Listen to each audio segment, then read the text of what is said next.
Hello, welcome to Tangled Threads. If you enjoy this video, be sure to leave a like and subscribe to our channel. Let's go. I sighed heavily as I looked at myself in the full-length mirror, adjusting the intricacies of my wedding gown. My wedding day was supposed to be perfect, a day to celebrate my love with my high school sweetheart, Brad. However, my anticipation had been soured by a rather unsettling request from my best friend, Lila. Lila and I had been best friends ever since kindergarten. Despite our friendship's longevity, we had very different views on what constituted boundaries. She was already married and had just recently discovered she was pregnant. As thrilled as I was for her, her request to announce her pregnancy at my wedding seemed audacious. "I mean, all our friends will be gathered there. What better way to share the news?" she'd nonchalantly mentioned while we were picking out flower arrangements. "But it's my wedding day, Lila. It's about Brad and me," I had gently protested. She'd looked taken aback and hurt, but eventually she agreed to keep her news to herself for just a bit longer. Despite her apparent acceptance, I was still worried that she might steal my thunder.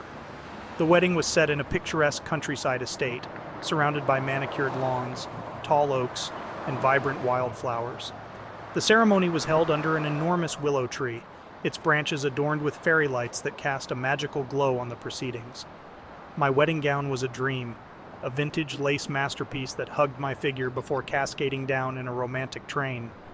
Veil pinned in my elaborately styled hair, bouquet of roses and baby's breath in my hand, I felt like the heroine in a classic romantic movie. Brad looked dapper in his black tuxedo, his anxious smile turning into a wide grin as he watched me walk down the aisle. His eyes welled up when our gazes locked, and my heart skipped a beat at his emotional display. The ceremony was poignant and beautiful, each word of our vows echoing the depth of our love. The reception was held in the estate's grand ballroom. Glistening chandeliers hung from the ornate ceiling, casting a warm light over the guests.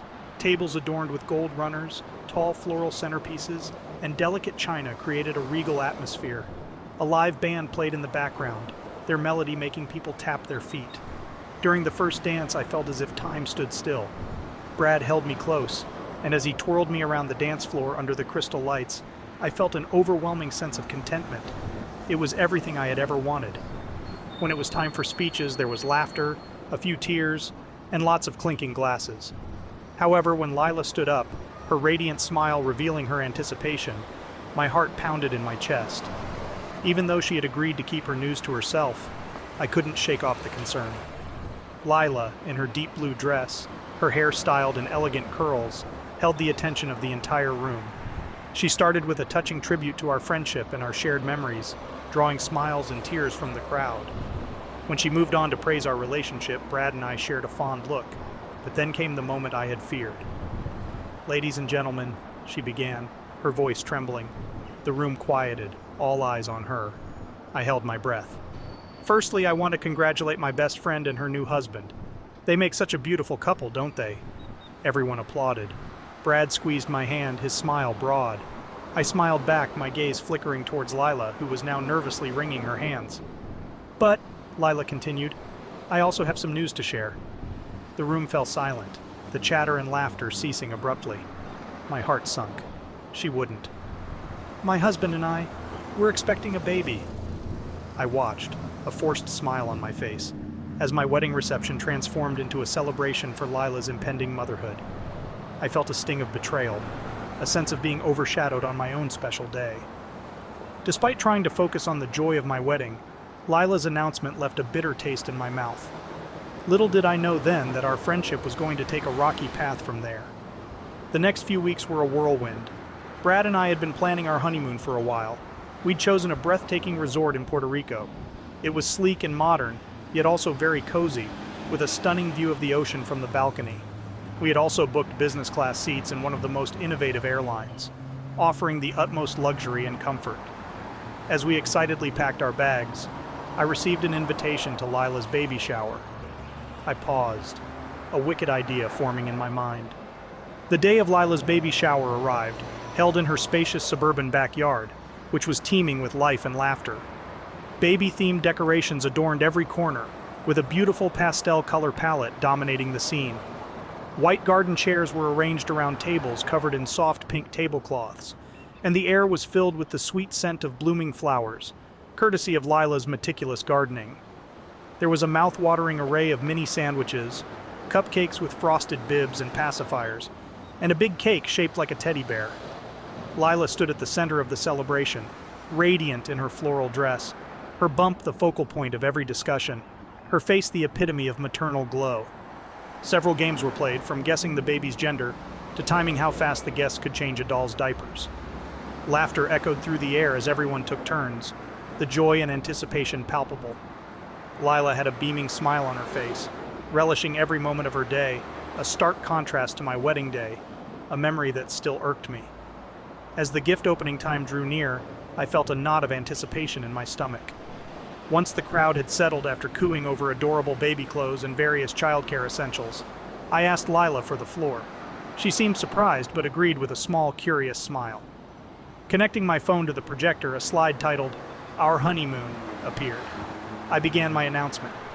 Each image, each description of our honeymoon plans drew more and more attention away from Lila. I could see the excitement and envy in the eyes of the attendees as they envisioned the romantic beaches, savored the virtual taste of the Puerto Rican cuisine, and basked in the imagined luxury of our business class seats. With every passing moment, Lila's smile started to fade. It was a slow progression, from confusion to disbelief to a tight-lipped forced smile. As the final slide, a stunning sunset over the Puerto Rican coastline came into view, and the applause erupted around us. I noticed Lila's face had grown pale, her eyes watery. She was no longer the center of attention, just like I had felt at my wedding. Once the applause died down and the chatter of excited questions faded, a silence fell upon us. Lila stood, her chair scraping the grass as she pushed back. "You did this on purpose," she said, her voice low but filled with an undeniable hurt. I swallowed hard, my victory feeling somewhat bitter now. "Lila, you did the same at my wedding." "But it's not the same, is it?" she countered, tears welling up in her eyes. "Your wedding was one day. You have a whole lifetime with Brad. This baby shower, it's about the start of my family." For a moment I stood there, unable to respond. She was right. It wasn't the same. Yet the hurt she had caused me, the thought of her stealing my spotlight on my wedding day, had spurred me into this. "Lila, you crossed a line at my wedding," I stated firmly, "but I see now that I may have crossed one too." She looked at me, her eyes brimming with tears. "Maybe we both did." The silence that followed was palpable. Everyone was watching us, the air heavy with tension. The joyous atmosphere had disappeared, replaced by a thick discomfort. "Maybe it's best if we take a break from us," Lila suggested, her voice barely a whisper. And with that, she turned around, walking into her house, leaving behind a crowd of bewildered guests. I felt a pang of guilt watching her leave, but I also felt a strange relief. Our friendship, once built on trust and mutual respect, had turned into a strange competition, and that was something neither of us needed. It was a harsh reality to face, but in the wake of our pride, perhaps losing our friendship was a consequence we both had to bear. Well, if there's one thing to take away from this, it's that a wedding isn't a group chat for life updates. Remember, folks, "I do" is not code for "guess what, we're pregnant." What do you think? Let us know in the comments section below.